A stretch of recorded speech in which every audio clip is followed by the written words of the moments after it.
Now from the later show on the NBC television network and from Talk Soup on E! Entertainment Television on cable. You'll check the listings for the exact location in your town. Here's our pal, Mr. Greg Kinnear. Greg, welcome and thanks for coming on. Glad to be here. How's it going in the best time period in all of... You like our little CNBC? This thing is Isn't that great? Yeah, yeah. It's a piano that does not have to be played. That's correct. It's a Yamaha disc clavier which plays floppy disks and it has instrumentation. This is the Benny Goodman Orchestra reproduced. Do you pick the music? Mr. Mark Kennedy is our paleontologist here. And he actually just hits the button on the remote control and picks the song. That's correct.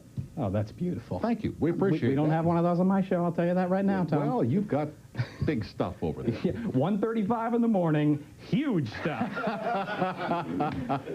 I'm going for the 2:35 in the morning spot. That's the one. It's funny you mention that because I walk past your studio, you know, and I see you and your colleagues busily working there on your comedy sketches and stuff, and I think, man, they're putting on so much work. And, you know, when I did that for NBC, we ran till 2, and that's late at night. Right. You know, NBC used to say, well, why don't people watch after 1:30? I said, because they got to go to bed. So your audience, while they're very loyal, are not in the numbers that you would get, say, at 11:30 when Jay is on. True. True, but there's... but I hope you don't let that affect you at all. We never did when we were there. Yeah, you know, I mean, the thing is I've been doing for the last couple of years this show, Talk Soup. Yeah. It is very similar. You know, it's just kind of it's similar to this. I mean, it's a small little studio. Sure. I sit there, I have...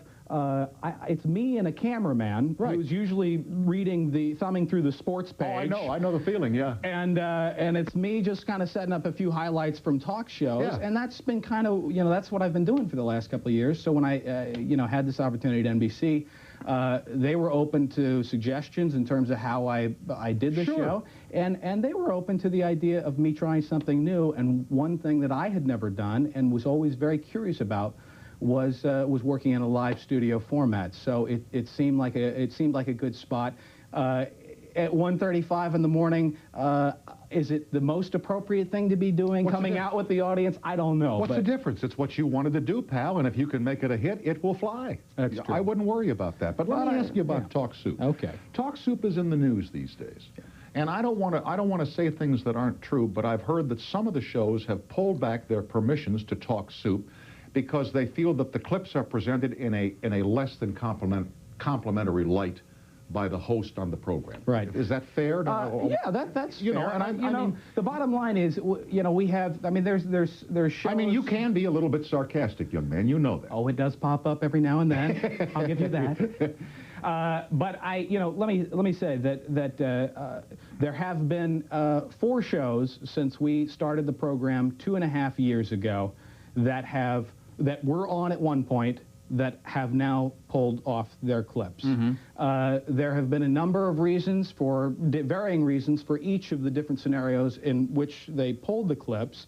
But 4 shows having pulled in the course of a 2.5-year show, and I don't think it's so bad. And you got to remember, we've got to this day 25, 26, 27 shows, including I think the award-winning Tom Snyder program. I think we submit to you, or we make our tapes available to you. Yeah. But I would have to tell you that if you came on and if you said something like, you know, Snyder was a jerk last night or something like that, I'd take offense at that. When we do provide it to you, gratis, you know. Sure. And I think that's why the other thing is, if you would come on and say, well, Tom had a guest on and she really, like if you were to talk about the woman who was here talking about therapy, or the young kid from Crenshaw, and demean him, I would feel badly because, you know, we work very hard, as you do, to get people to come in here and do these shows. Absolutely, and I really, you know, try and have tried for the last, since we started Talk Soup, to walk the line, and it's a fine line sometimes. When a guy shows up in a program on say Bob Berkowitz or on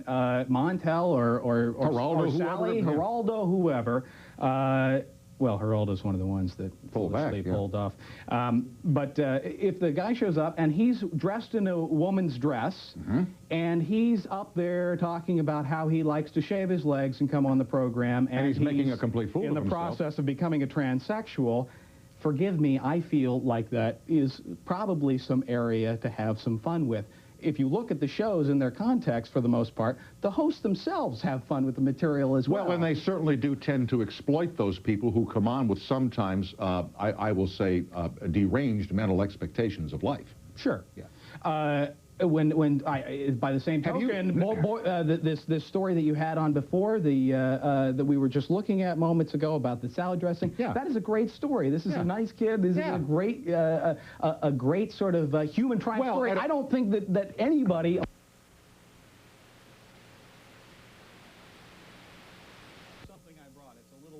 This is a little thing that I do every now and then. You are able to scramble our signal. I hit the button here. That's fantastic. What was one more question like that? Excuse me. What was it? Probably a minor Vivix glitch. A which? A Vivix glitch? Could you open the control room door? I'd be delighted. Thank you. Hold on a second, folks. What was it in there? Do we know? Space debris. Space. Okay. Well. Thank you. Thank you very much. Thank you. Appreciate that. Okay. Thanks.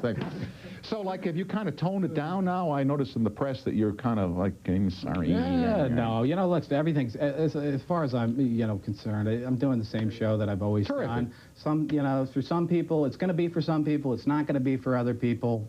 Life goes on. In the short time that Later with Greg Kinnear has been on the air, and I've got the damn break coming up here in 10 seconds. So think about this.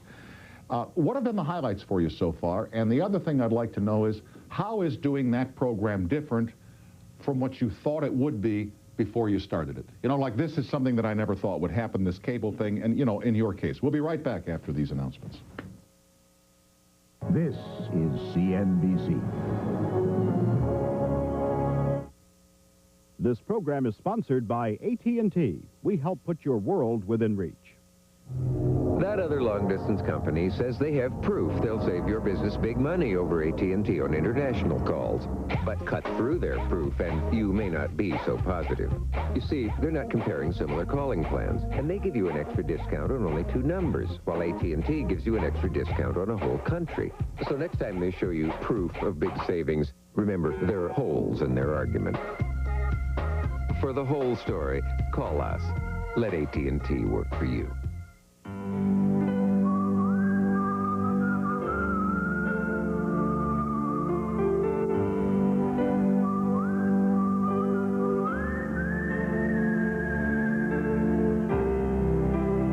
For 116 years, we've been handling the business part of life so you could enjoy the living part. Household for the business of living. Watch your mail for a special no annual fee Visa offer. I don't sell houses, I sell dreams. Why would 9 out of 10 customers recommend Century 21 to their friends? It's a large organization, but it's also as personal as me and you. Century 21, rated #1.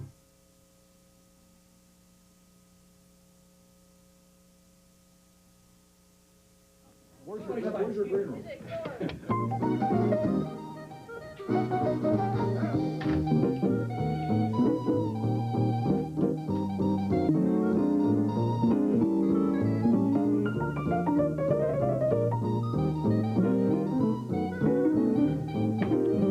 I'll tell you what, you build the sets, I'll write the songs, we'll do us a show. The Tom and Greg Show, coming to you on NBC. Here is Teresa calling us from somewhere in Mississippi. Hello. Hi. Hi, Teresa. How are you? I'm just fine. How about you? Couldn't be better. Say hi to Greg Kinnear. He's right here. Hello, Greg. Hello. I'd like to tell you I am just a big fan of yours. I have for about 2 years now. All right. I'm glad to hear that. Is this my mom? No. Okay. I'm sorry. Teresa, where in Mississippi do we find you, my dear? It's a little place called Pontotoc. Okay. And you found Greg Kinnear then on the E channel with Talk Soup, right? That's correct. Now, how's he changed since he got the big-time show on NBC, do you think? Not much at all. Still the same sweet guy, right? Still I the love same you, sweet Teresa. guy, yes. It's hilarious. Don't let Tom try and bully you into answering the way he wants you to answer. Oh, okay. Oh, he's not. So any questions, Teresa? Yeah, I was wondering, with you getting Later, was it kind of an overwhelming experience for you? Were you expecting it, or? Yeah, I mean, it was definitely overwhelming, and no, I wasn't expecting it. I mean, this show, we started it thinking, I kind of took it just thinking, help me out here, Tom. Kind of just thinking, we'll see how it goes. I was thinking, we'll just see how it goes. Right. And it turned out to be like a great thing that opened a lot of doors, and this one at NBC seemed like a good one to walk through, and it's worked out so far so good. That's terrific. Teresa, I'm glad you called. Thanks. Well, thank you. Okay, bye-bye now. Bye-bye now. I'll be looking forward to hearing. Well, I'm going to see later in June, coming out there to Los Angeles. Oh, terrific. I got some pull with tickets. I can help you out there. All righty. Cheers. Goodbye, Teresa. Bye-bye. By the way, I must tell you that my... Excuse me. Never mentioned Geraldo's tie. No. Never mentioned it. Never. Not even close to it. What would have happened if you... Well, if they say, send me the tie of Geraldo Rivera, this is the tie that Geraldo Rivera wore on The Tonight Show with Jay Leno. This is big. Is that right? This is big, yeah. I'm going to CNR. No, what is that? Nino Cerrucci, very nice. Got that funny very stuff nice. later in the... No. Yeah, I was going to say, I just wanted to tell you that first of all, I'm a fan of the show, Thanks. but moreover, my parents... I don't think they know I have a show on NBC. And when I told them I was going on the Tom Snyder show, I mean, they went nuts. Where do they live? Here in town? Or? Well, actually, they're in Tucson, Arizona, but they're down in Florida right now. Okay. Well, I'm very happy to hear that. Please thank your mom and dad for me. Here's our pal Mildred from somewhere in the wilds of Virginia. Hello. Hi. Hi, Mildred. Hi, Tom. Was wondering, Greg, do you plan to stay in that line of work indefinitely? No. He's got a job at the Tin Can Company back in Florida that they're saving for him. No, I'm just passing through this line of work, and then I'm on to big things. You keep your eye on me. I got a future. You don't buy into everything you've been seeing and reading about. I'm going places. You're my daytime Tom Snyder. Huh? You're bright, you're bubbly. And you're just like Tom, except you come on at a different time. Oh, well, I will take that as a great compliment, and you're right, I do come on at a different time. I mean, take Tom's show and add about 8 hours onto it, and that's when you'll find me. Every success. Now, if I...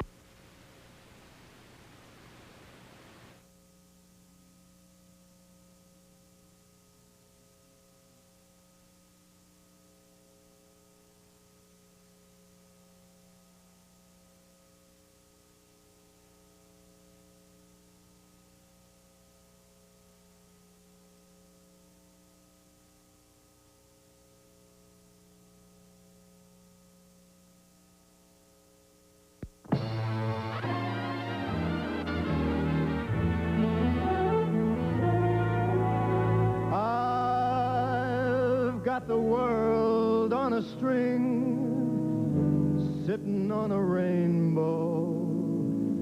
Got the string around my finger. That one. We have no TV signal either. Oh, we're back. We're back. Yes. No problem. Okay. Good night now, Mildred. Good night. Get her out of here. Okay, no. Get her phone number, okay? Open the control room door. Yes, sir. Thank you. Are you paying your bills? What happened? Asteroid. Yeah, right. Anyway, I'd asked you, in the, let's see, you've been on about, what, 3 or 4 months now? Yeah, well, we started in February. You'll remember, because a couple of days before we debuted, you came in and exposed our set to your audience before we actually had a chance to expose it to And so what have been the high spots for you so far? Well, a lot of this is just a learning process for me, and that's been, I think, the best thing of all is, the show that the Talk Soup is just about reacting off these moments that are already created, and the idea of later. Excuse me. Is there a better show over here? I thought maybe did somebody have gin rummy over here? Not at all. Oh, okay. I don't want to break anything up. Excuse me. Okay, fine. Yeah. Excuse me. Yes, sir. Go ahead. See, sometimes they have meetings over here that are, better than what we're... Whoa!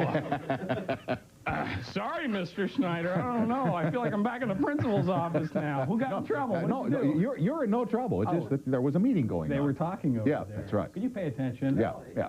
Okay. Mildred was paying attention, for crying out loud. Go ahead now. At any rate, so I guess it's just that whole process of creating these moments, and we've had some very interesting moments. Carrie Fisher hopped up on the desk and wanted me to give birth to her first child, or her second child. Yeah. Joe Pesci, same exact thing. No, Joe Pesci and I sat there at 2 o'clock in the morning smoking a Havana cigar. Little different things have happened, and I'm also very happy with the way that this video log that we do at the top of the show has worked out. I didn't think it would, and it has. Now, let me ask you a question about Joe Pesci, because I saw him with you, and I saw him with David Letterman, and I've never interviewed him. I know him, but, you know, they don't come on the cable shows. When are you going to follow David Letterman? When does that? I don't know what you're talking about. Come on, I got a bad connection here. I don't know. It seemed to me that Pesci would be a tough guy to interview. Yeah. You know, it's almost like I had the feeling that he had a little chip on his shoulder and he's daring you to knock it off. Yeah. Is he a tough interview? Well, Letterman had a lot of problems with him, but he's a piece of cake for me. No, he really wasn't. He is a genuinely sweet guy. I spoke to him before the show. Yeah. Really nice guy, and he apparently watches Talk Soup a couple of times a day. Oh, good. I'm a little worried about him. Yeah, that's right. Yeah. But he was really nice. He said he just came on to kind of help me out because he's kind of a pretty big star, and he was just great. We had a good time, and I can't say a bad thing about him. I wouldn't ask you to, because he's a friend of mine. He's a very good guy. Here's Jenny calling from somewhere in New Jersey. Hello. Hi. Hi. Hi, Greg. Hi. I'm a big fan of the show, and I just had a question about. I've been reading these rumors saying that you were going to take over Conan's show, and I wanted to know what you thought about that. That's next week, isn't it? Yeah. I've already moved my bags back to New York. Poor Conan. I actually, as I've said numerous times, I'm not heading that way on the dial. I'm actually going for the 235 spot, and then I'm going to move right through the morning, and I'm actually after Bryant Gumbel's spot. So let me tell you something, Katie. You and I are going to work well together. Okay. Jenny, I'm glad you called. I'm out of time, but thanks for paying attention tonight, young lady. All right. Bye-bye. Thank you, Tom. Bye-bye. Good night, Jenny. You will find as you go along that the rumors about you grow in direct proportion to the number of days that you're on the air.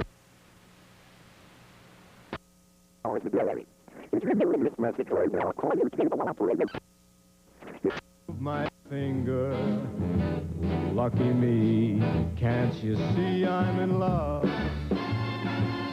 Life is a beautiful thing.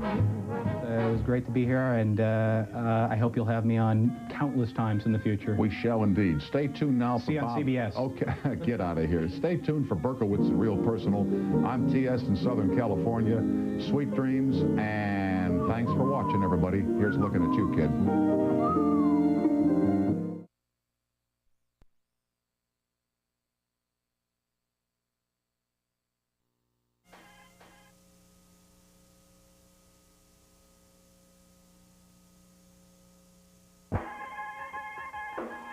Stay tuned for comedy, clarity, and catharsis on the news of the week with Dennis Miller from L.A. as he talks about sexual harassment. It's happening right now. Friday late night, hanging in the home box. Hey, guess what? Our show got picked up this week by Clinton in a bar.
Just prepping you for next week.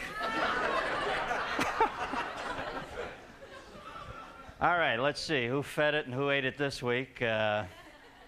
Japan's Emperor Akihito says he will not be visiting Pearl Harbor during his trip to the States.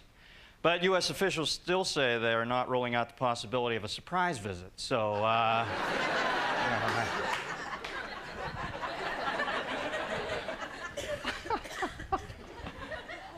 And I love this story. As of today, anti-abortion activists are challenging a new federal law which prevents them from lying down in front of abortion clinics. Rescue America leader Don Treshman said his group will fight the ruling because, quote, where does the government get off telling me what to do with my body? So,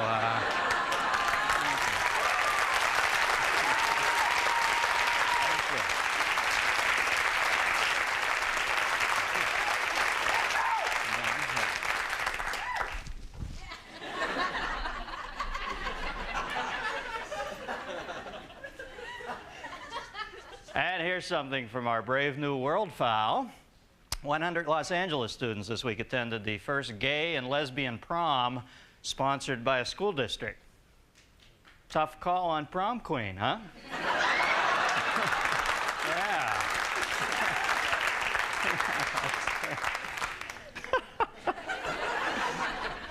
And Marion Barry. Our friend Marion Barry's back. He once again is running for the mayor of Washington, D.C., claiming his best asset is that he has nothing to hide. His campaign slogan is, of course I inhaled. And Cincinnati Federal Appeals Court this week has barred the deportation of Cleveland auto worker John Domeniuk. Is that how you say it? Anybody speak Nazi? Well, they've banned his deportation, stating that being an auto worker in Cleveland is punishment enough. So he's not going anywhere. I think Domeniuk was giving me bad juju out there. Jinxing me. Here's my favorite story. Bob Barker, 71 years old. Yeah.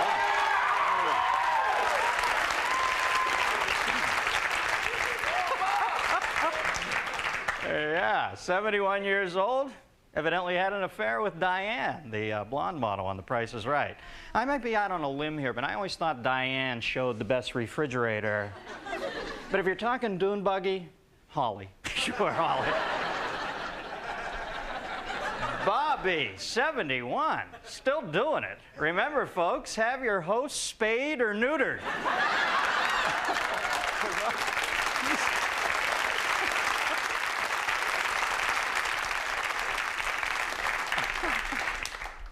Spin that big wheel, Bobby. Evidently, Barker came forward because Diane is about to file a sexual harassment suit. Speaking of sexual harassment, Bill Clinton gave the commencement speech at the Naval Academy last week. Clinton and the Navy together, huh? Toga, toga, toga. Jeez. All right, let's put our cards on the table. We've got a dicey little subject this week, sexual harassment. Now, it's pretty easy for me to come out here week after week and do some high-concept screed about how, for instance, I think violence is bad. Oh, well, thank you, Dr. Insight. But this week, we're crotch-deep in a good old-fashioned quandary, aren't we? The age-old battle of the sexes situated in the au courant circus maximus of the workplace. Look, I should tell you right up front that while I'm sure many of you think of me as the world's most insightful hermaphrodite, I am in fact a guy. So I...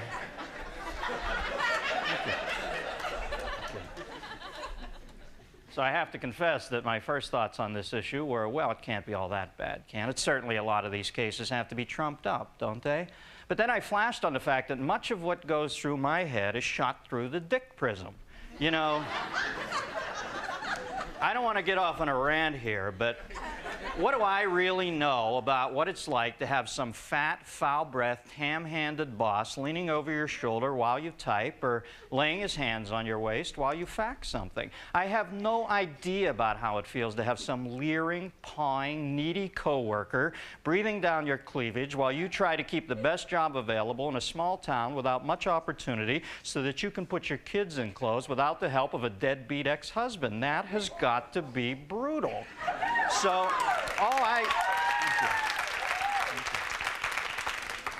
all I can say and do is to be really honest with you and myself about what I have observed in my 40 years of dragging a penis around this pebble we call Earth. And that is this. I think men, more often than not, are probably guilty of a lot of the shit that they're being accused of. From my observations, a lot of guys act so badly and so stupidly with women in nightclubs and at the beach and on the street, I know that if they got some occupational leverage, they would probably use it as a come-on. Why are men like that? Well, because over the years, men have written a rule book. Not all men. Sit down, Donahue. But many men have written a rule book that says it's okay to look the other way when certain members of the male herd squeeze, pinch, and demean women. Well, now the rules are finally being rewritten, and as men and women go through this period of readjustment, the bad behavior is coming back to haunt us, isn't it? Because nowadays we're hearing more and more stories of men being accused of sexual harassment and instantaneously presumed guilty until proven innocent. But just because many men are guilty, it is dangerous to jump to the conclusion that all men are guilty.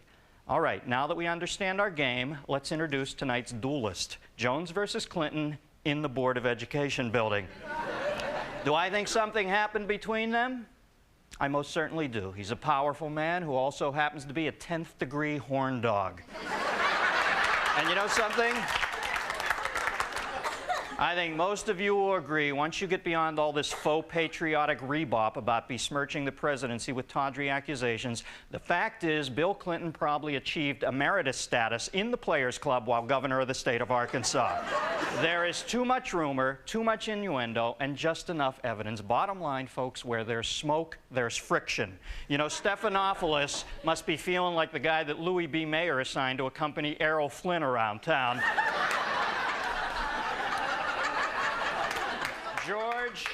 Georgie boy has become a sexual red-a-dare, and it appears our good president was sinking a whole lot of wells in the mid-'80s. But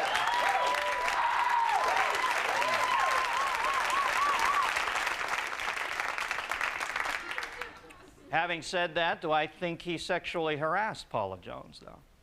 Hard to say, and here's why. She did, in fact, receive several salary increases after the incident. Whatever cheesy chicanery went down in that hotel room, it doesn't seem to have affected her wage-earning ability. I also think it undermines her case a tad that it seems to be so much about the money. $700,000? How'd they arrive at that figure? What's that, $100K per inch? You know something?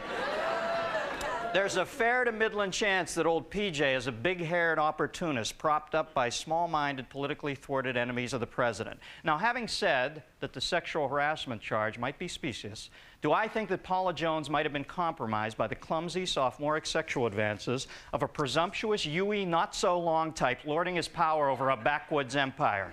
Yes, I do.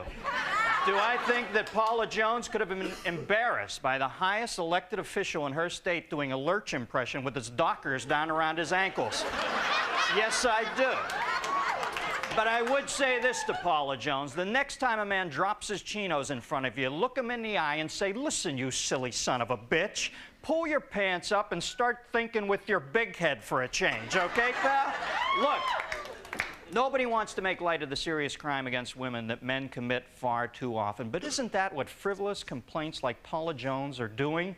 We've got to get clear with each other on how our respective gender tribes wield sexuality in this culture, because some of this stuff should be a no-groiner. Here are some guidelines. To the women who are ready to haul the bag boy at the Safeway into court because he complimented you on your culottes, take the extra second and try to differentiate the innocuous from the malicious. And to all the men who don't get the fact that when she says no, she means no. Well, I'm telling you, Quest for Fire boy, she means no.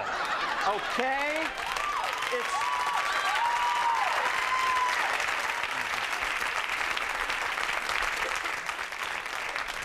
It's over. Pack up your encyclopedias and go knock on the next fucking door. Let me also advance the following immodest proposals so we can all get on with our goddamn lives. I think we should pour all our time, energy, and know-how into genetically engineering a third sex that we can both fuck indiscriminately and never feel the need to phone the next morning.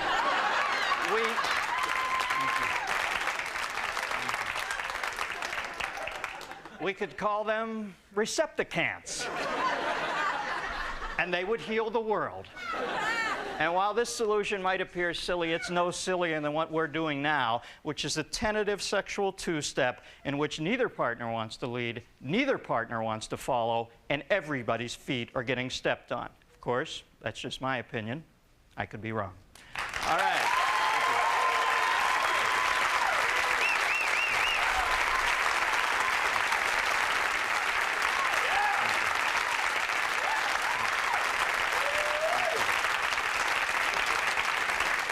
Something, I want to know what you think, America. And if Clinton showed you his dick out there, give me a call at, oh, I'm going to burn out the switchboard. Give me a call at 1-800-LACTOSE. I just don't want any names. I want to know what you have to say. My guest tonight was a former lawyer in Miami who has opted for the comparative peace and quiet of heading up the National Organization for Women. Please welcome Patricia Ireland, folks. Patricia.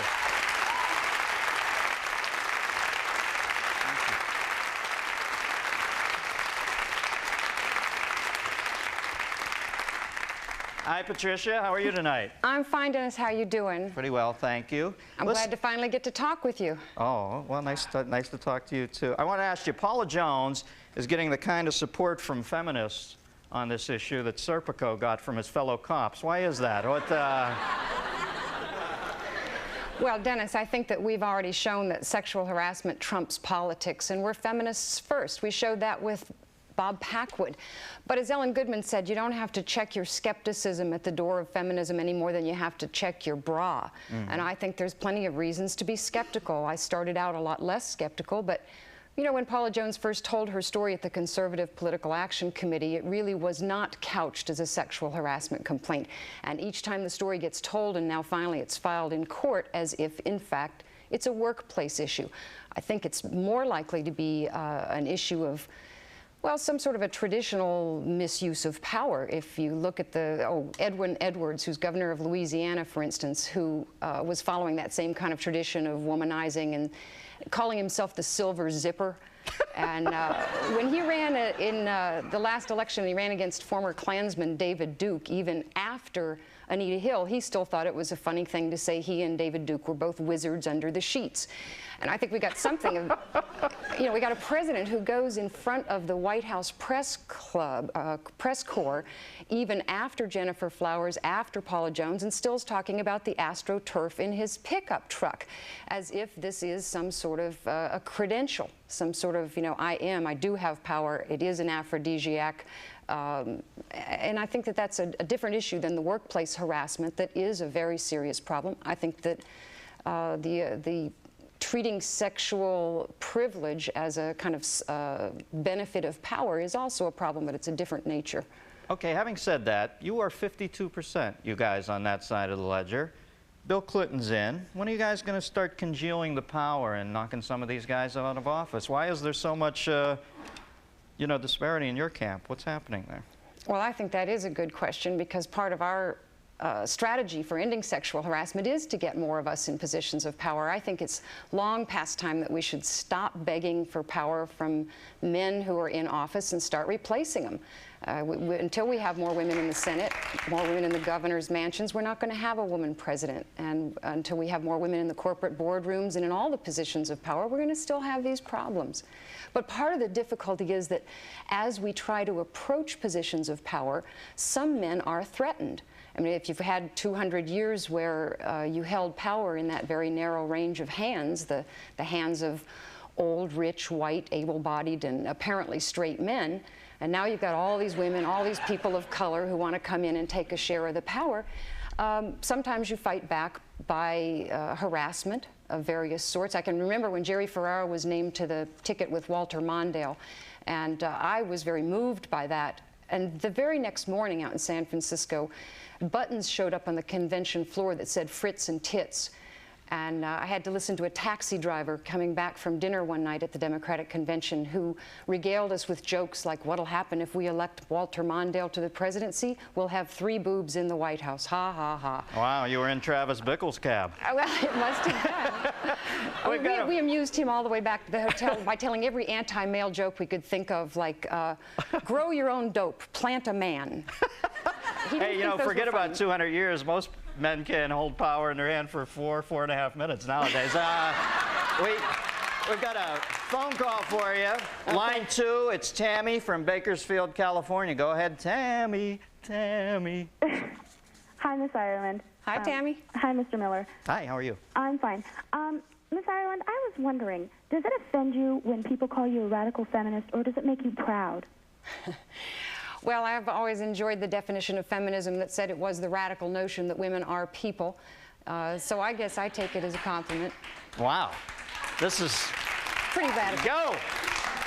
This is breaking out into a Helen Reddy party over here. Yeah. All right.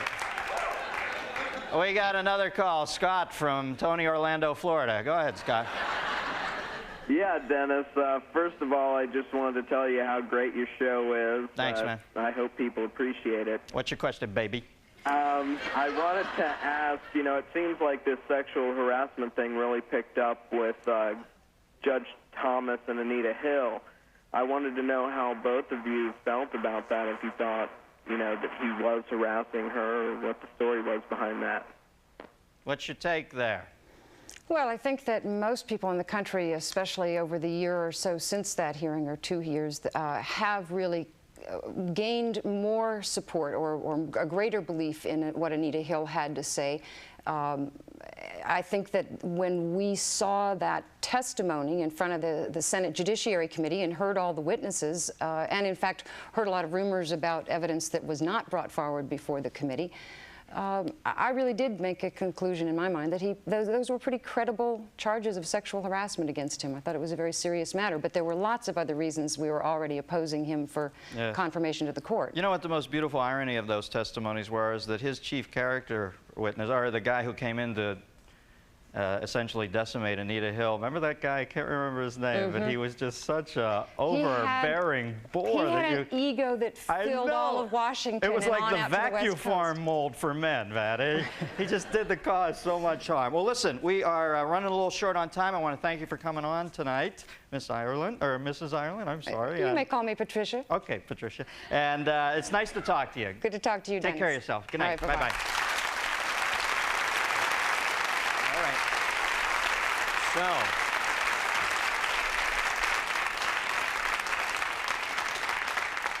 So what have we learned from tonight's little presentation? Well, maybe I'm off base here because I wasn't even really listening while the chick talked, but it's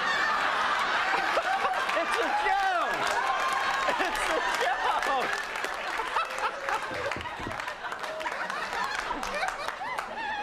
I get the sense men and women are always going to be in a tense white-knuckled tango when it comes to sex, and it is always going to come to sex. Our relationships around the water cooler or on the waterbed are always going to be fraught with physical and psychological ploys, parries, plotting, proposals. Christ, we'll never get it together. We should probably live on opposite sides of the country and fill the Mississippi River with divorce lawyers. Ah, fuck it. Who wants pie?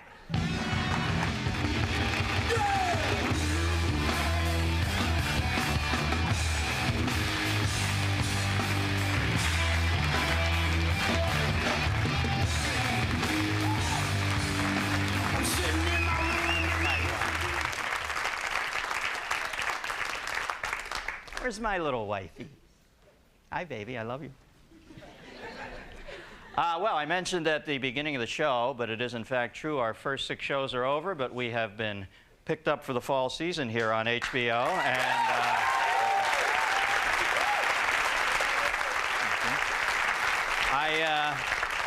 I want to thank them, and I want to thank you, and I'll see you in September or lose you to a summer love. Well, I'm in a singing mood tonight. Me and Mrs. Jones, we got a thing going on. Yeah. All right.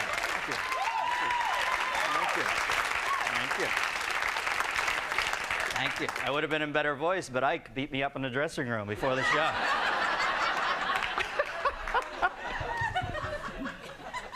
President Clinton gave the commencement speech at UCLA this week. Clinton agreed to speak because he heard there would be a lot of women there wearing tassels. Whoa. Got her, need her. Hey, I wasn't in the hotel room, but I can tell you this. I've been to dinner with the president many times, played golf with him, had late-night talks in the Oval Office, and never once has he dropped trow. And believe me, there were a few nights there I looked pretty damn good. Bill Clinton smilingly holds up all that's left of one of the state troopers who claimed he slept around while he was governor of Arkansas. Said, Clinton, took us a while, but we got the little sumbitch. The state of Florida is passing legislation intended to make it easier to hold cigarette manufacturers liable for diseases associated with smoking. The cigarette manufacturers issued a statement saying, according to their independent studies, there is no state named Florida. People lined up to have Dan Quayle sign his book at Indiana University this week. The university then was immediately discredited and made into a community college.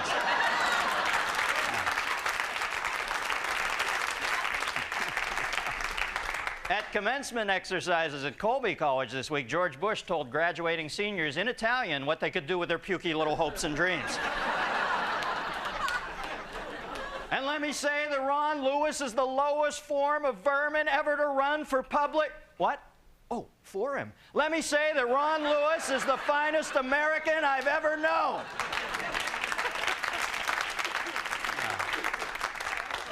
Managing to find a little time between misusing his office for personal gain and redirecting public funds to his relatives, Al D'Amato climbed around at a Republican fundraiser earlier this week. I'll leave it up to you people. We have two options on this one. President Clinton spoke to a large crowd at McClellan Air Force Base near Sacramento, California earlier this week. Posing in front of a stealth bomber, the lumpen proletariat Lothario from Panstrop, Arkansas, told the people, we need a strong military in order to deal with a chaotic world. You know, it's at times like these, watching this guy in this situation, that you begin to understand just how huge a capacity for self-delusion and self-importance a person has to have to even run for town selectman in this country, much less president of the United States. And you see right through all this bullshit pomp and circumstance to the little group of overgrown school children, petty teenaged egos squabbling in a cafeteria over lunchtime seating. You see right through to the people who run this country, and you realize that's why it's all fucked up. That's why it's so hard to make it better. That's why I'm going to watch the Knicks game and not read the goddamn paper, because of little lust-doubled ideologues pumping their flaccid fists in front of billion-dollar bombers while the roads go to hell and kids shoot each other at school. Or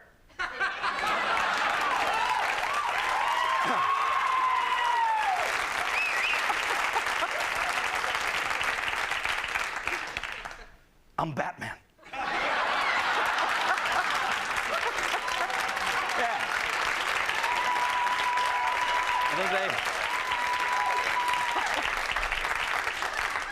I think they'd lighted down on the hooded, enigmatic man in the cowl. Okay, you go up this road about a half mile, you'll see some kids throwing rocks at people on your left. You make a right. You drive on till you see some soldiers beating the shit out of some old guys. Make a left, bingo, you're there. Gennaro Parlato of Cicero, New York, was the winner of the Big Boy Lookalike contest this week. Yeah, you want to put that in your personal ad right away, huh? Male, 30, loves reading, model cars, and masturbation. Dead ringer for the fat hamburger puppet outside cheap drive-through lard outlet. Seeks same in women, 30 to 80. Yeah. Here we see Pittsburgh Micronaut team leader Lee Blebworth manning his station at the base of Cletus Schlesinger's now-defunct penis, prior to activating the inflate switch on Schlesinger's state-of-the-art Sidewinder penile implant. Meanwhile, further up the shaft, other micronauts hurry to laser away a series of obstinate urethric polyps and replace them with Herculon alloy penile tiles so that they can re-enlarge and attend a Stephen Boyd film retrospective at Pittsburgh's renowned public theater.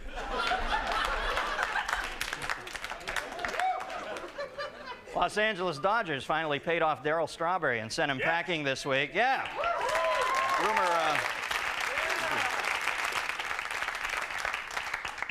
Flintstones.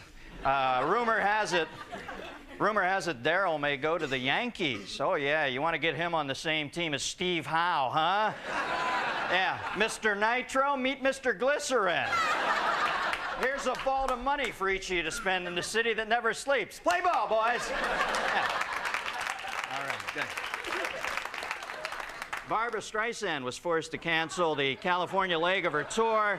The official reason given for the cancellation was laryngitis, but insiders say the real reason is that Streisand's dressing rooms were supposed to be painted ecru, but were in fact actually painted off taupe. Man, did I turn the iron off before I left? Dear Penthouse Forum.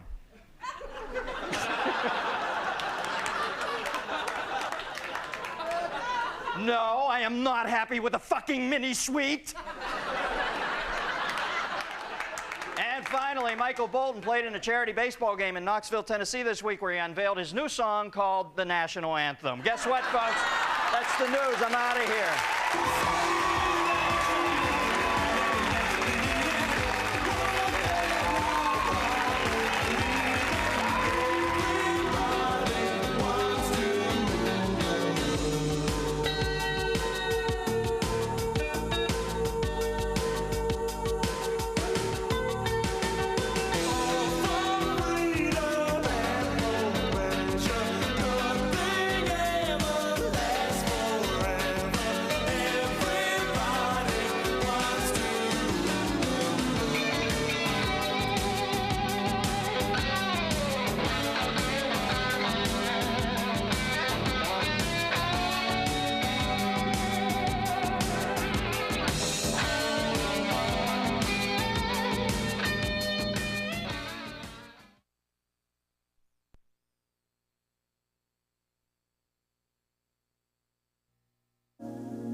How far will radical pro-lifers go to turn women against abortion?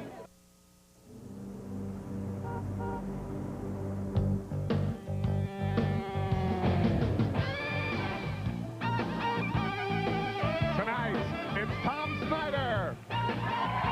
He's at the NBC studios in Burbank. And he's later with Greg Kinnear.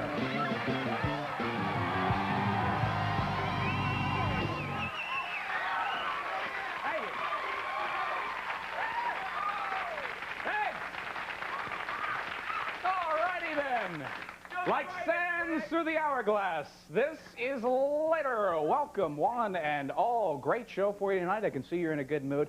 I don't need to tell you that summer is finally here in the greater Los Angeles area. I know, I'm excited too. In fact, I was giving one of my summer dinner parties last night, which I do often. I was running a little low on salad. I had to think fast, and without going into a lot of detail, I'm just going to give you the perfect idea for a salad substitute. Lawn trimmings. I know. I'm just throwing that out there in case you run into a problem this summer. What do we got? A few media bites for you. These are little bits and pieces of the news that you may have missed today, folks. Governor Ann Richards of Texas spoke before that state's Democratic convention. I guess this was, John, you were saying on... No, it wasn't Thursday. It was... Thursday? It was Saturday, John. Don't confuse me. She called her Republican opponent George Bush Jr. a Johnny-come-lately and made these remarks about what it takes to be governor in the great state of Texas. These Johnny-come-latelys, let me tell you, my friend, serving in public office is not some kind of beauty contest. Well, that's painfully obvious, I think. You know, I believe, actually, that if it was a beauty contest, Dan Quayle would still have a job because, as far as I'm concerned, he is pretty. Is it just me? Okay, it's not just me. Wayne Perry is a sound touch therapist. This is amazing. He hosts a cable access show where he practices his trade using sound to improve the psychological and the physical well-being of his guests. In this episode, that guest happens to be a woman named Sharon. Wayne's motto is sound, light, and love, which coincidentally is my motto as well. Ladies and gentlemen, Wayne Perry. Sharon, you can just relax. I'm going to make some tones and sounds and just allow them to move through your body as feels natural to you.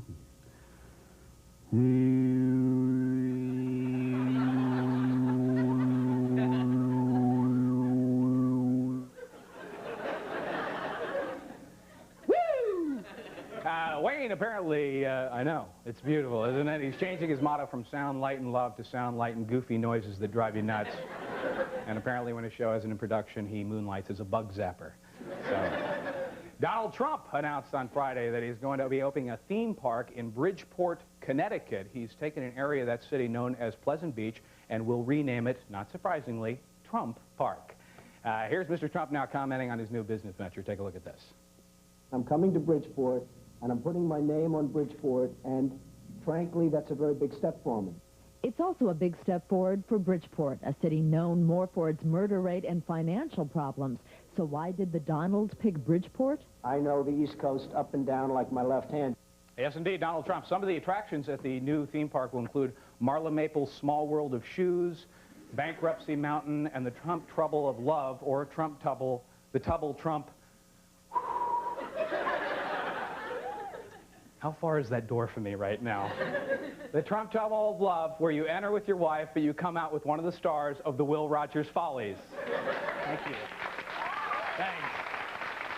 Thank you. Sit down. Sit down. Finally tonight, 10-year-old Michael Kearney. I still couldn't say it. The Trump Tubble of Love. The Troop. You try it. Try it once. Okay, a bunch of show-offs here tonight. Tonight, 10-year-old Michael Kearney earned a spot in the Guinness Book of World Records on Sunday. That was the day he graduated from the University of Southern Alabama. We caught the youngest ever college graduate making these remarks about his future plans. Probably I'll take the summer off and then go to graduate school. I've been sending in applications, and anybody who wants to have a 10-year-old graduate student who's soon to be 11, and I'm not going to wait, I'm here. Boy, I hope in all his studies he had a chance to take a self-defense course. Little Michael could run into some trouble. We got a great show for you people tonight. Thanks for coming down. Mr. Tom Snyder is here. We'll do a quick break. We'll be back.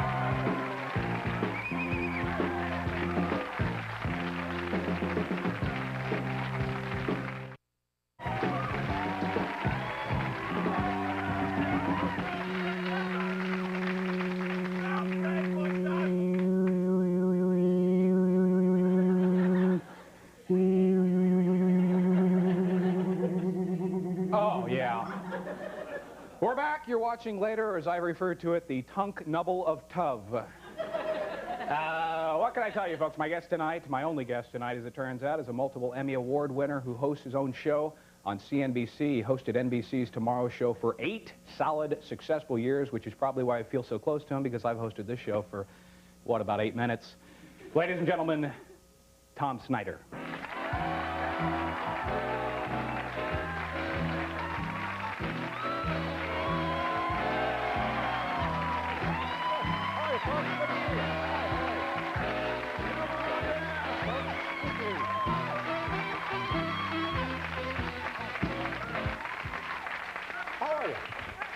How you doing? I am fine, thank you. This feels terrific. You know, I used to populate this little time period here some time back, young man, and it's very, very comfortable.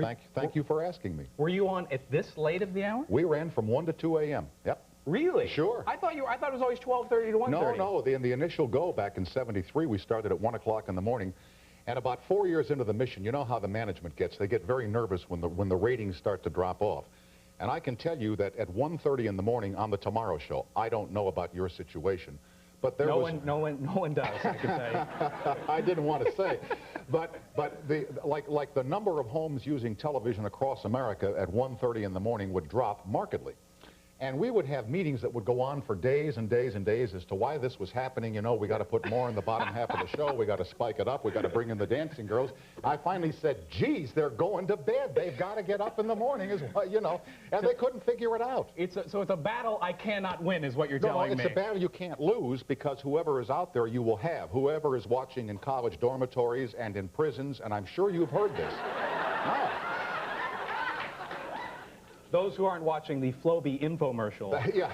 No, the one that gets me is the Popeil pasta maker. Oh, that's great. You know, that's great. I'm home one night, and I watch your show often because I'm lucky enough to have a satellite equipment that I can pick it up at 10:35 East or Pacific time. Lucky you. And then afterwards, Ron Popeil comes on with the pasta maker, and some nights, if I'm a little juiced, you know what I mean, I find myself reaching for the phone to call for the pasta maker. Jeez, well, I need help when I'm alone. I'd have to be awfully juiced to be calling for the pasta maker. Well, I guess there's some talk about you possibly coming right back into this time slot. In fact, I understand you're going to be following David Letterman over at the CBS affiliateless network in the very near future. I heard it was you. Oh, come on now. You know, this has been bouncing around in the press, and without giving anything away, there have been some conversations. The story is that you would follow David Letterman at 12:30 to, I'm sorry, 12:30 to 1:30. Yeah. Geez, I am on so late at night, I can't believe it. It just dawned on me how late I'm on. Well, you know, we used to have meetings about the Tomorrow Show, and you were very kind to mention it.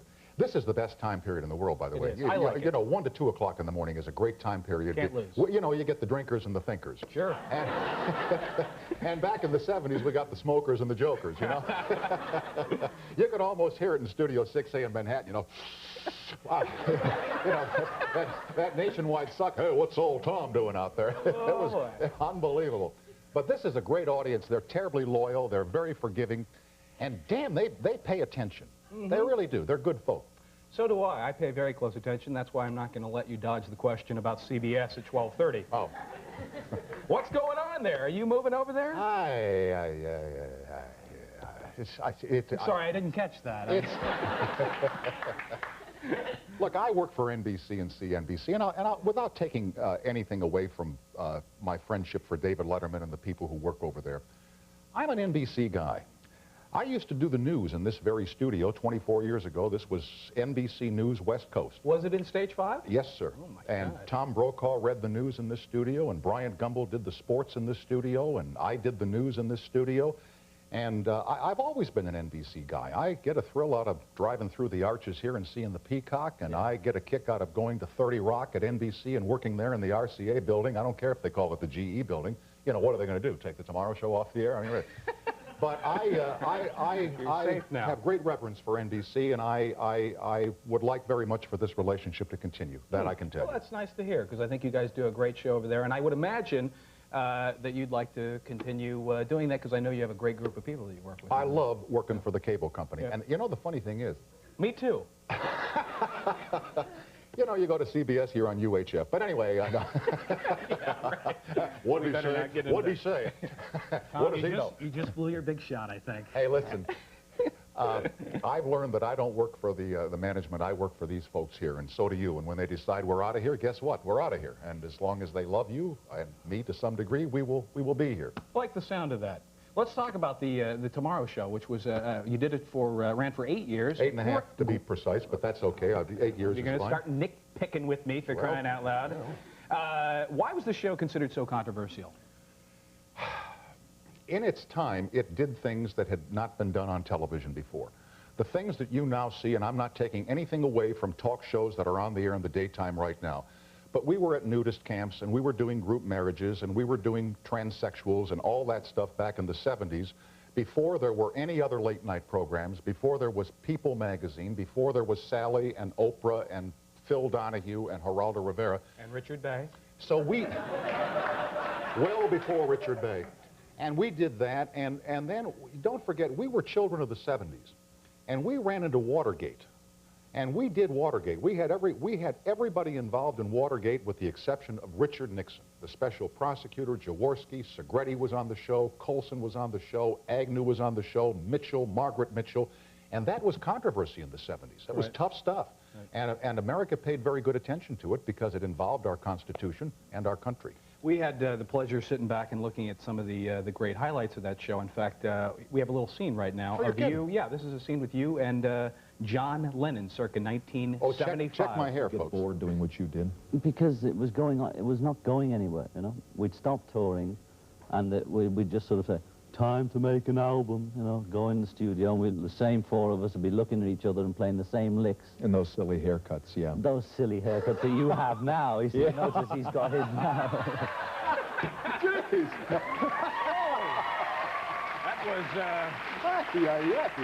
That was some do you had going there. Oh, man. And you know what's funny is we thought it was hot, you know. It's so stupid. I'm sorry, America. Geez, I thought it was great. Oh, my God. Burn those tapes. Oh. Yeah, what you expected from John Lennon, was he... you know, the funny thing is that John Lennon came to that program with his attorney, as I recall. He was facing deportation from the United States. His visa here had run out, Greg, and they were about to ship him back to Liverpool or London or wherever he made his residence. And he was more or less appealing to the American people, going over the heads of the immigration department, as it were, to remain in this country. And as I recall, he was successful. And the other part of that interview is that to this day, because so few interviews with Mr. Lennon exist, people think that somehow I am the definitive authority on John Lennon. I knew him 45 minutes out of my lifetime. He was charming during those 45 minutes, but I truly cannot say I knew the man. Mm-hmm. I imagine you were pretty nervous, though, to sit down with John No, Lennon. not really. No? Not really. I always felt that if people came to do those programs with me, that I was their equal, that I was, you know, they were playing on my field, and that they had some respect for whatever I could bring to the interview as a journalist at that time or a communicator, in much the same way you do here. I'm going to remember those words of advice in the future. Now, I'm a bad guy to get advice from, Greg. We got one other clip here. This is you with Liv Ullmann, and this is, ladies and gentlemen, you talk about sparks happening in an interview. There was some very, very hot stuff happening here. Take a look at this. You got to be. Nobody fell in love with you when you were 12? No. You don't mean ever. You don't mean ever nobody ever did. When I was 12, that was the most important thing to me, that all over everybody seemed to fall in love with every other 12-year-old girlfriend I had. But I was sort of the only one flat-chested who didn't get to dance and who didn't have that many friends. And of course, I'm sure the situation was a little different, but that's how I felt. And that was my self-involvement. When did it all change for you? Well, the breasts came and the boys came. Don't do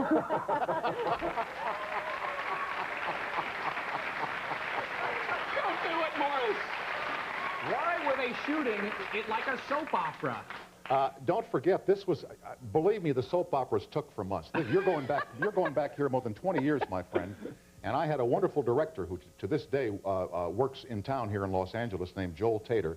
And it was our philosophy to put that sucker right down your nose, man. I mean, when we had Agnew on there and some of these Watergate guys, I mean, we go right in their face. And Dan, but it's effective, isn't it? I mean, when you see Liv Ullmann talking about when her breasts grew and how boys paid attention to her, and you got that camera down her throat, man, you're living it with her. I love it, watching it. Don't you think so, folks? I mean, I think it's terrific. I really do. We've got a new philosophy for this show. We're going to do a quick break. Come on in, Morris. Come on in here. Come on. We're going to do a quick break and be back right after these words. Give me a kiss that will dream on in my imagination. Extra sugar-free gum has extra long-lasting flavor. That you know. But extra reduces the risk of cavities. That you may not know. See, after you eat, pH levels in your mouth plummet. That's when plaque acids can cause tooth decay. Chewing neutralizes those nasty acids and brings pH levels back up, helping to keep your teeth stronger. The longer you chew, the better it works. So extra means long-lasting flavor and less risk of cavities. One more thing. Extra is the first gum to be recognized by the World Dental Federation. That's right. People who know agree. Extra means less risk of cavities. Hey, I'm impressed. Brussels gave us the Brussels sprout. Liverpool liverwurst. And And a small town in Pennsylvania gave us the Hershey bar. God bless America.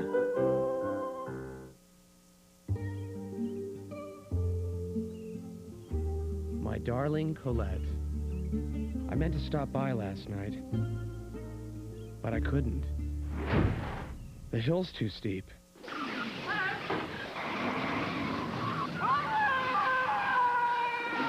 Don't blow it. Get the new ABT brake only on rollerblade skates. It's the easiest way to stop from the company that got it all started. Rollerblade. Have we got a special date for you? You have to expect the unexpected. This Saturday, preview HBO free on E. Is this legal? A whole day of movies, original shows, and specials with no interruptions. Oh, really? Like what? All your favorites, including Dave, Home Alone 2, Dennis the Menace, and lots more. God bless you! God bless America! Preview HBO free on E.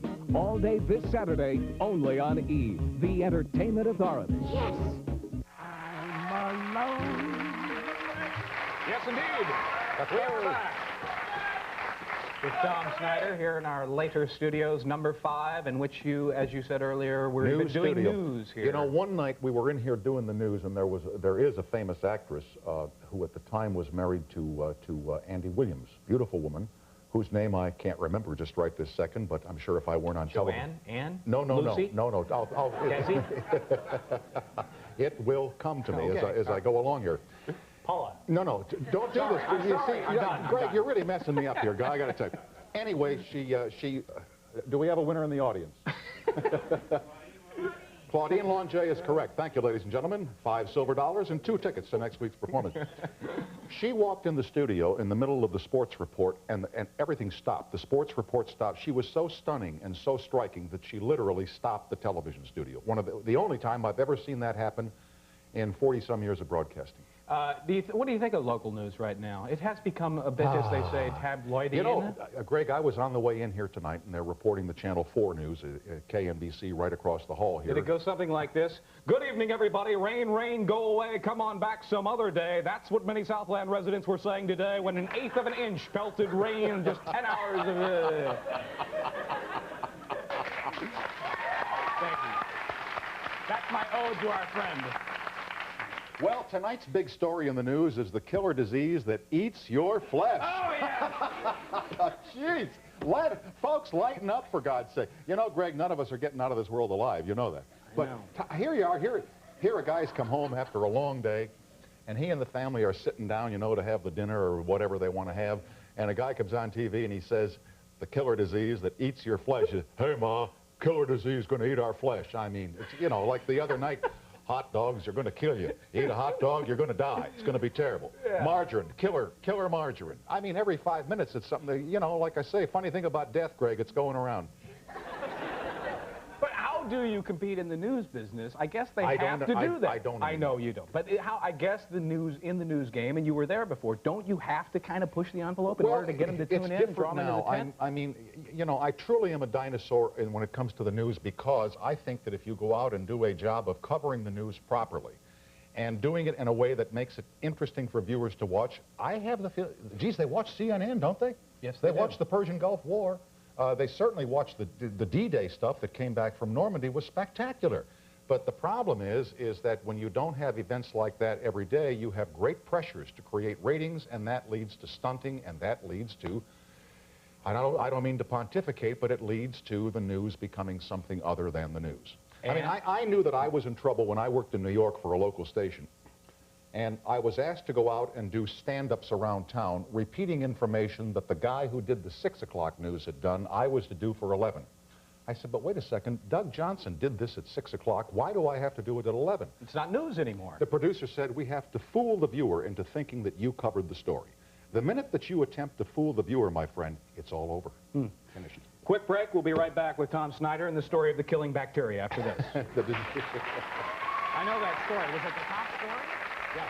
Now, by your logic, So what? We should stop selling all information? How dare you say that? We should stop selling all information from the DMV because this one crackpot? You are a crackpot. You are such a crackpot, and you're so full of it that it's frightening. No, you're the one who's You are frightening. blaming a disc jockey for the ills of society, and that shows your mental incapacity. You're not a disc jockey. You're an entertainer. You are nuts. And you're a broadcaster. An entertainer, whatever you want to call me. You take the responsibility of broadcasting. Do you think I'm doing a serious show? So lightly that it's terrifying. No, I don't think you're doing a serious show. You think you are. You are a kook. Hostility. A kook who deserves to be locked. Put you in a mental hospital. Locked.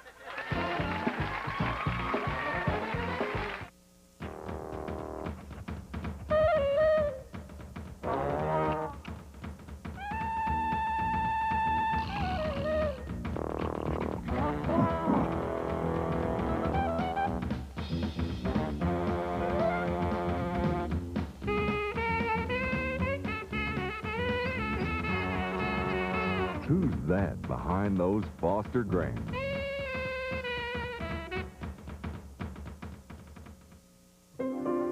Three million kids do it. 3 million moms care. So we're introducing Pull-Up's Good Nights Absorbent Underpants. First ever for bigger children. Extra absorbent for a clean, dry bed. Yet so thin, they all but disappear under pajamas. Until they outgrow nighttime accidents. Good nights mean good mornings. It's a boy. I didn't want to cry because it would make my wife cry, and it's emotional. For moments this important, Kodak introduces new Royal Gold film. There's nothing more important in life than your kids. I guess the rest of my life is going to be devoted to them. New Royal Gold is extra sharp, extra clear, for the details you'll save for a lifetime. I think he looks like me, so we named him after the right person. New Kodak Royal Gold, for the moments that matter most. Saturdays on NBC, the mommies do it all. Husbands, housework, kids, and carpools. But still, make time for romance. How nice. How special. Learn their secret when the Mommies Comedy Tour comes to your town. I want it now. NBC and Palmolive invite you to see the Mommies Live. It's all in the delivery. Now all the men are leaning over saying, honey, what's she talking about? The Mommies Live at the Alex Theater in Glendale, California, Thursday, June 23rd, 8 p.m. Tickets at the box office or call Telecharge 1-800-233-3123.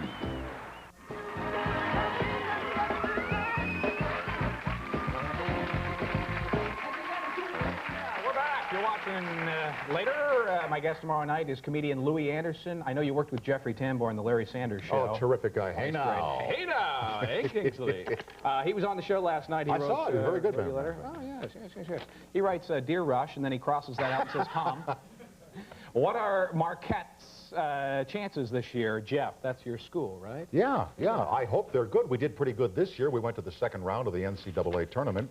In hockey or No, this would be in basketball. Oh, this would be in basketball. And gee, Jeff, I don't have the old sports crystal ball on, but I hope we do well this year too. Tom, thanks for coming by. Thank you, Pleasure my friend. To see you again. That's going to do it for us, folks. We'll see you back here tomorrow. Well, lately somebody walked up to me and said, Tom, you know that guy Paul Moyer over in News? Gee, he looks and sounds a lot like you. Well, this afternoon, somebody else comes up and says, Tom, he said, is it true Paul Moyer from over in News will be replacing you on the Tomorrow Show? Well, now, by gosh, Paul Moyer and I used to work together, and I watched the news the other night, and this fella does sound and look a little bit like me, but as far as Tom Snyder being replaced on the Tomorrow Show, well, that's just a lot of bunk.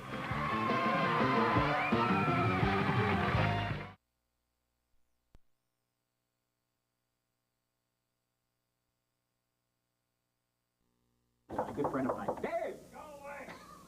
It's Greg Kinnear. Can I pop in for a minute? No, you can't. Go away. That's a yes, Mr. Funny Guy. I'll call you back, okay? How are you? I said go away. How are you? I'm fine. Now go. Oh, that's your SCTV, Bill Needle, the angry guy character. I love that. No, that's my Dave Thomas, the angry guy that wants you to get the hell out of here. Now go. Do some more. Oh, you want some more? Some more? Is that enough? Mr. Kinnear, Mr. Host Guy? You're killing me. That's a great idea.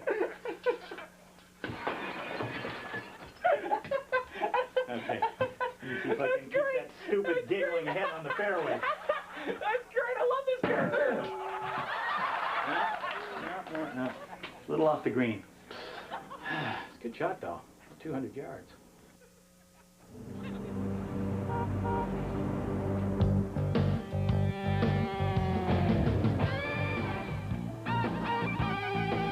Tonight, it's Dave Thomas. He's at the NBC studios in Burbank. And he's later with Greg Kinnear.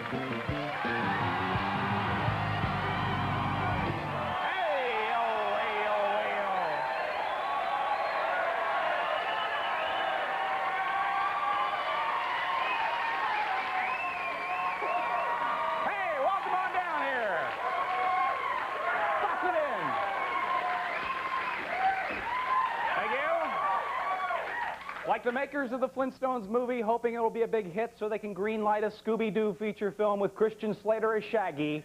This is later. Welcome, everybody. I'm Greg Kinnear, and I'm hoping you'll be rooting for me in this weekend's Miss Universe pageant, where I'll be representing the tiny island nation of Trinidad Tobago. Wish me luck. Great show for you tonight, folks. Terrific program. Dave Thomas is here. A couple of media bites for you here at the top of the program. It seems like romance novel cover boy Fabio. Well, Fabio, excuse me, Mom. Apparently it's Fabio. This guy he's always doing something to grab Americans' attention. I can't believe it. Now he's come out with a magazine called Fabio's, or Fabio's Healthy Bodies. I know, stay in your seats, folks. We saw a report on the new magazine. Take a look at this, if you would, please. What really I'm going to try to do with this magazine, trying to reach the people of the Middle America. They are not so much into fitness. It's called Fabio's Healthy Bodies, and it's filled with exercise tips from the fit, famous, and fabulous. The idea is to muscle onto the already crowded fitness shelves at newsstands nationwide. The Italian supermodel is called one of the 15 greatest men on Earth. Yeah, named by a very prestigious magazine called Fabio's Healthy Bodies, as it turns out. Yeah, this is weird because Cosmo also named Fabio on their list of the 15 most beautiful women. So I don't know what to think or believe.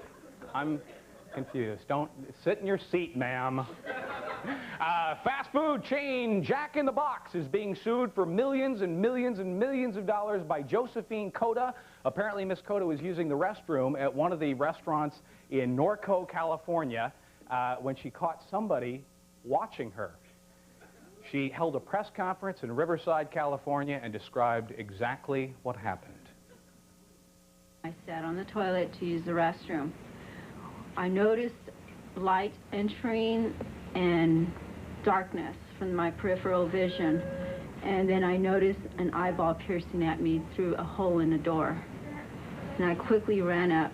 I was very shook up, very embarrassed and humiliated that my rights of privacy was violated at a well-known establishment like Jack in the Box. So what you're telling me is people actually use those restrooms? Jack in the Box replied, if she didn't want to use the bathroom, she shouldn't have ordered the taquitos in the first place. Yeah, honestly, I don't know what the huge deal is here. I mean, as long as the employee washed his eyeball before leaving the restroom, I'm okay. And finally, before you all leave, it turns out it was all just a promotion for their new finger food, peeping tamales. Thank you. Thank you.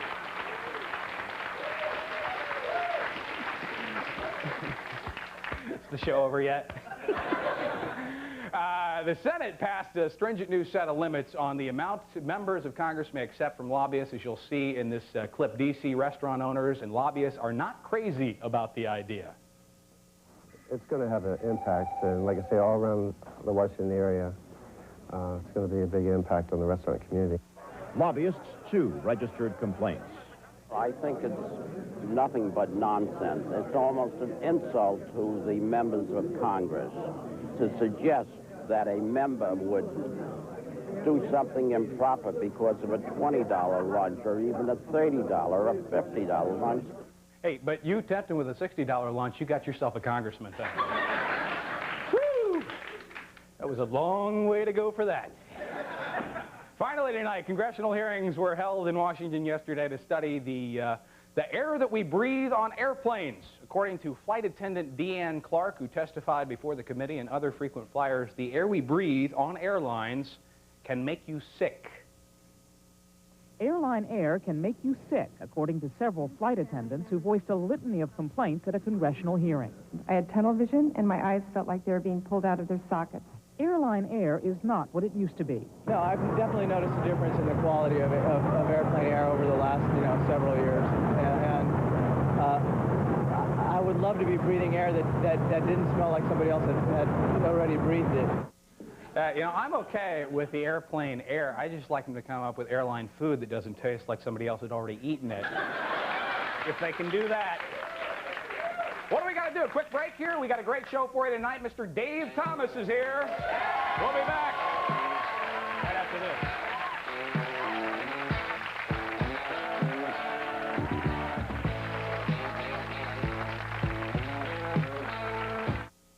The no-nonsense American woman is in great shapes.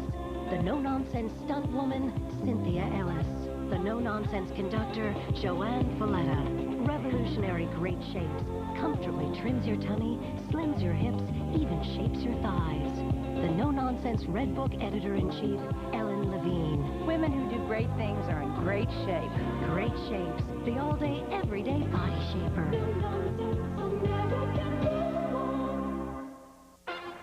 This summer. Oh, how you doing? Is this the illegal chop chop? The action never stops. Well, you said they had no guns.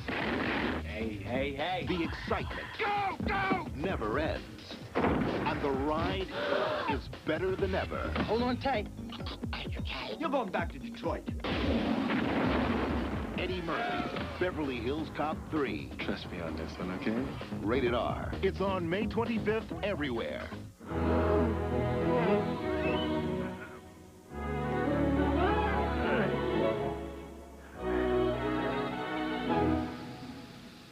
One shot. That's all it takes for weeds. Roundup. Introducing Allergy Relief. Introducing Allergy Relief. That won't make you drowsy during the day. That will let you rest at night. New Actifed Allergy Daytime. Nighttime. Two maximum strength formulas in one total relief system. You know, IHOP's country griddle cakes are made with rich buttermilk and real cream of wheat. So beneath that light, crispy texture is a real country taste. And you can get them lots of different ways at IHOP. But no matter how you have them, they'll make you feel like you're starting your day down on the farm. Did I order milk? Come to IHOP Country for only $2.99. Your choice of IHOP's Patty Biscuit Breakfast or Country Griddle Combo, only $2.99 all day, Monday through Friday, excluding holidays. Oh, yeah. Oh, goodness.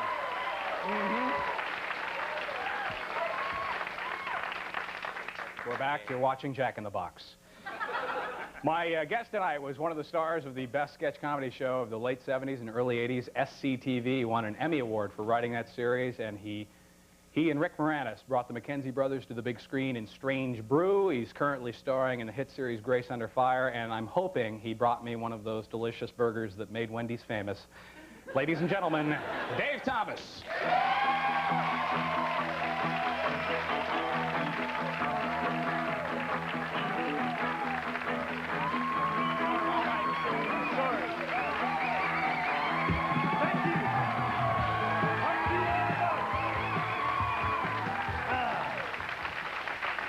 Greg, I'm sorry. I don't know what got into me. I'm on the phone. I just get so damn mad on the phone. All is forgiven since you brought me plastic flowers. Well, yeah. They'll last forever. Congratulations. You just got back from your honeymoon, I understand. Yes, I'm married now. I went to Hawaii on a two-island tour. A two-island tour. Maybe a two-island tour as opposed to the multi-island tour. Or a 3-hour tour. You look so relaxed. Did you have a good time down there? I had a pretty good time with my bride, yes. Thank you. We went to Oahu first. I'd never been there. And visited Pearl Harbor, paid my respects, went back to the hotel room, did what a good groom should do. Oh, and watch the old baseball game on TV, huh? Exactly right, Greg. Cubs on? Exactly right. And then flew over to the other island after I'd paid my respects and went to Maui and stared at those big cliffs with trees all the way to the top. Sure. That's where King Kong was done. I couldn't get that out of my mind. Were you nervous this time around? That a big ape would come out and get me? Yeah. You know how large those things are. I do know how large those things are. No, getting married, were you? No, I got it down to a fine art now. Did you have a lot of big, I understand you had big movie stars at the wedding. Well, I had movie stars. No, well, I mean, they're like Rick Moranis is a movie star. Yeah, Barney and the Flintstones, I guess that's a big movie. And thank you very much. And I love getting applause on my friends' names. And Catherine O'Hara was there. Paul Schaefer got up and played a little number. Did he? Paul Schaefer was there? Yes, Paul Schaefer was there. They're all people that I knew from By the way, prom. is he happy over at CBS? Because we don't have a band. Well, yes. Yes, he is delighted, and he's so happy to be there. We're all happy in our jobs, aren't we? This is our publicity thing, right? That's we true. love who we work for. We're all so happy for working for this price, too. We could be in politics, couldn't we? Yeah, we could. Now, your family is, I just took a trip, actually. I guess it was last September. I went around Great Britain, and your family is from all over England, Yes. true? That's right. They are all from all over Britain. Yes, they are. Really? Yes. Do you have... Now, how many dialects are there over there? Well, okay. My mother's Scottish, and I noticed two very strong ones, and there's more, but and not including the one that Christopher Lambert did in Highlander, which, what the hell you call that dialect? But anyway, I noticed they were loud Glaswegian. So you're going to come over and have a scone, baby. Come over to the house and have a scone now. Then they moved to Edinburgh, which was a little classier, and they became the British Scots. Very well spoken and very careful. Like that. Driving, loud Glaswegians. British Scots, like that. A very quick change. My father's a Welshman. Thomas is a very Welsh name. And so he has one of those dialects like that for you. So you're going to come down by here then and see your father and his father and all of them, because they're all alive, you know. They live forever in Wales. I need to read that to understand it, I'm afraid. I didn't catch any of that. Really? Did it kind of slide? Yeah. And then they moved to Britain, so then, you know, I became familiar with some British dialects and so on and so forth. So, Right then? Yes, then. Right, Governor. I will imagine... I'll just stop right and there. Their food sucks. Yeah. Unbelievable. Oh. I mean, okay. Some other people who don't like English food in the audience let's go tonight. through it, okay? Steak and kidney pie. Or how about blood pudding? Or you'll go to a pub and you'll say, would you like a pork pie, Governor? And you get this pork pie that's got a crust, and you cut into the crust, and then there's the shimmering gelatin covering pork. I mean... Okay. You know. The audience is starting to leave, Dan. All right. Just had to say my thing about British food. Let's talk about Sctv. What a great show. I think a landmark show. And it had, I'm always amazed at how much great talent came out of it. You had Catherine O'Hara, yourself, Rick Moranis, John Candy. How did all this talent happen to get aligned on this particular show? You know, it's really funny. I was just in Toronto, and I was driving from the airport, and I passed this house on Avenue Road. And I remember that the first guys that rented that house were Marty Short and Eugene Levy. And I remember being at a party at that house, and here the people were at the party, because Dan Aykroyd was in the Second City Stage Show. So it was Dan Aykroyd, John Belushi, Bill Murray, Joe Flaherty, Catherine O'Hara, Valerie Bromfield, Paul Schaefer, Marty Short. I mean, all these people were just geographically in this one spot in time, and nobody knew who anybody was back then, you know? I mean, when Second City first started, they couldn't get a liquor license, and they had to close. So it went down for like a year and then came back up at another location. It was really bizarre. I guess you're probably most known for your Bob Hope. Yeah. Now even I'm known by Bobby for my Bob Hope here, too, over at NBC. Yeah, I did Bob Hope Salute to Young Comedians, you know. And, okay, this is really true. I talked to his daughter, and Linda Hope said that Bob was going through the script, and he came across this monologue, and he goes, no, for this earthquake thing, do the joke, you know, the house danced around, I danced around the house, and then the house danced around me. Add that in there. And Linda said, well, Bob, this isn't for you. This is Dave Thomas's monologue, and he's impersonating you. And Hope just sort of looked at her, and he said, yeah, well, put it in anyway. If he's going to do me, he should do me the way I would do me. That's a strange... What about Cronkite? I understand there was... our network newsman would be Mr. Tom Brokaw here, and don't you do a little? I do a little bit of Walter Cronkite. I was inspired to do him by the fact that he retired from news and wanted to do those kinds of things that he had never done before. So what we did with him on Sctv is we made him the host of the Money Movie at 2 a.m., dialing for dollars, and he would phone famous senators like Ted Kennedy and wake them up. Do you know what the Money Movie is tonight, Ted? And Ted, do you have any idea what time of the morning it is? You know, and so on and so forth. Anyway. That is, that's strange. Yeah. That's strange. It's just, when I hear these kinds of stories sometimes, I sit back and I start thinking it's just strange. You think that's strange? That ain't nothing. I'll tell you something strange. There's this animal in the woods out where I live, and he's half leopard, half sea otter, and half living, breathing fungus. He's got the nose of a snake and the eyes of a clam, and every night he sets up and howls my name in the woods. And when I gets there, he just looks at me with them little clam eyes. And he says, "My name's Ed Johnson." And then he burrows in the ground and goes to sleep. Now that's strange. That is strange. That is really strange. I mean, I've seen strange, but that's more than strange. That's bizarre. We'll take a quick break. I'm going to plant my pot, or pot my plant. We'll be right back with Dave Thomas.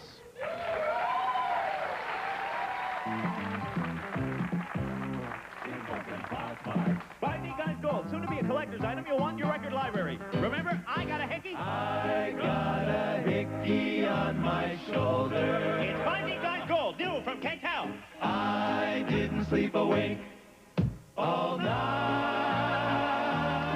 Record only $9.99, tape or cassette $6.99.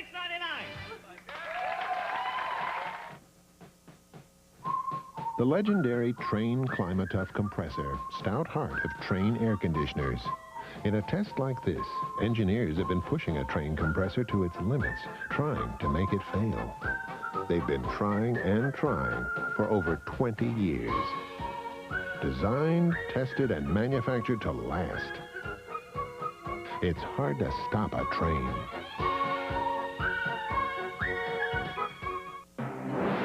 Now Tide comes in a refill bag. Just pour it in your empty Tide box. It's 80% less trash, and less money, too. The new Tide refill bag. If it's got to be clean, it's got to be Tide.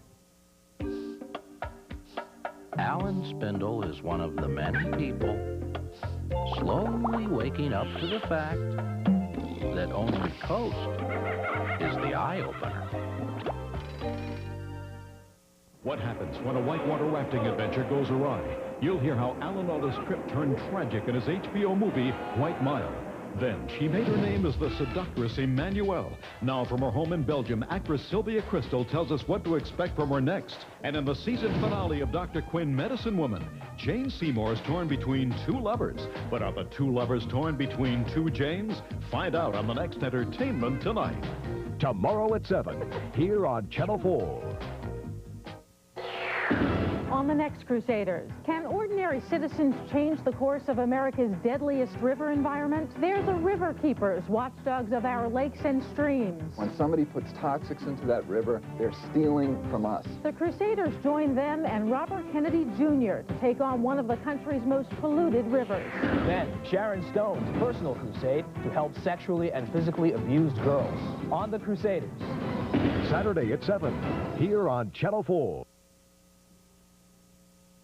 Let's try it again, please. Good. Are you on?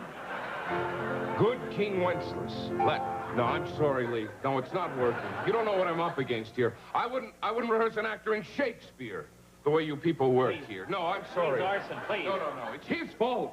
Wait. Him. Yes, you. I'll fire him. No, I'm sorry. You people are pests. No money is worth this. Orson Welles, ladies and gentlemen. We're back with Dave Thomas. John Candy there. You know, the cast I know recently reunited for the funeral.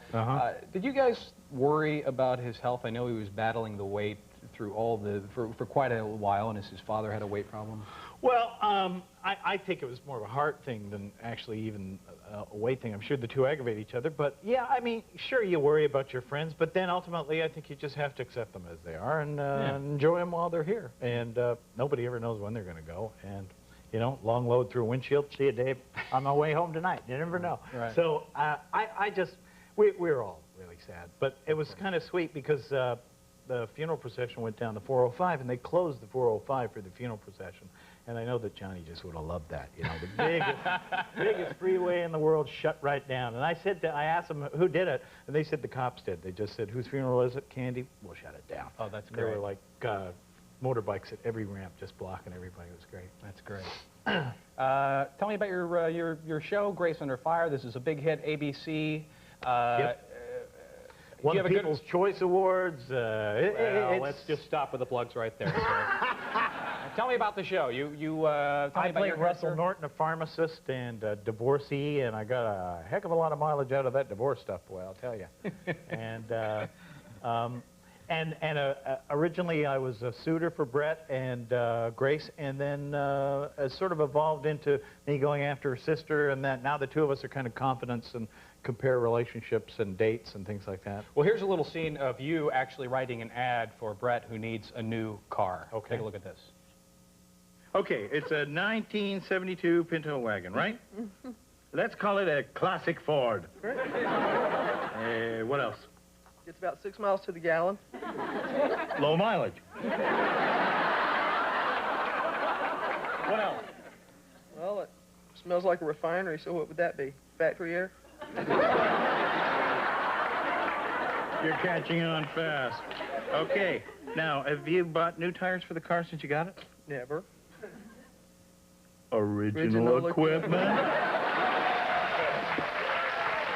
Okay, now, Greg, I swear I didn't steal this jacket from the show. This just happens to resemble the one that I wore on the show. Oh, sure. We're going to take a quick break. Hey, Bob Hope, take us to commercial if you could, please. Yeah. Yeah, we'll be right back after these commercial messages.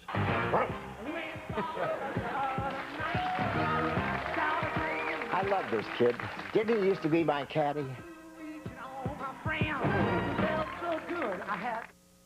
The Army wanted them to pass basic training. Get on down there and push 10. Push 10! Bill Rago I've never taught before, and you've never thought before. wanted to change their lives. That is a diss. I ain't no oxymoron. This is why we're here. Touchstone Pictures presents... Watch the jewels. Danny DeVito in a Penny Marshall film. 2 times. Renaissance Man. Hell, Miss Mama, she's the queen. Buys it in the final scene. Rated PG-13. Sneak preview May 28th and 29th. Some people might think I'm spoiled. I am. Here at home, I sleep on a Spring Air back supporter mattress. It's so comfortable.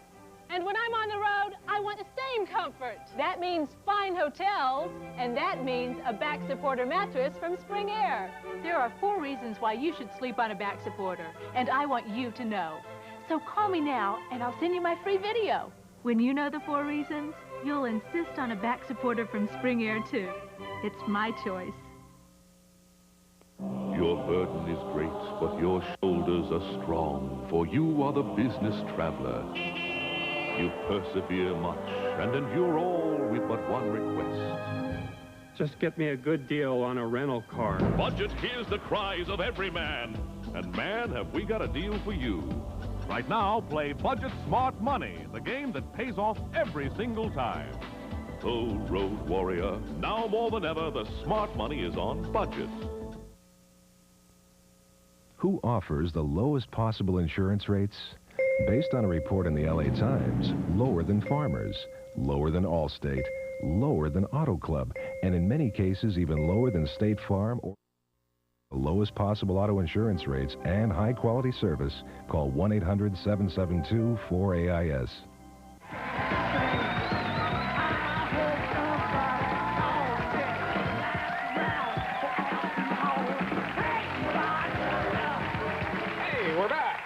You know, I was just saying, you do Bob Hope better than Bob Hope does. Greg, that's not funny. Sorry, he's such a stickler. Is he backstage right now? I want to talk to him. Hey, Bobby. Sorry, go ahead. No, you go ahead. You got something here. Well, my later guest on Monday, I have to mention, is a terrific director. Penny Marshall will be here, so tune in for that. Let me ask you, do you get a lot of mail from Gloria Steinem? I don't get any mail from Gloria Steinem. Why? This is the later letter written to you by the previous night's guest. She was on last night, and she writes you, Dear Dave, as in Dave Thomas. Do you think there's a difference between humor that labels and humor that illuminates? Okay. Gloria, I think, honestly, that there's two types of humor. There's guy humor and there's chick humor. And I don't think chicks get guy humor at all, so I can understand you wanting to be illuminated, so I hope that illuminates you. She'll be so pleased, I'm sure. Thanks for coming on the show. Very nice meeting you. Thanks for having me. Dave Thomas, folks, hope you'll come back and visit us sometime. That's going to do it for our show. We are going to be back here Monday with more good times. A great week lined up for you. Hope to see you then. Good night, everybody.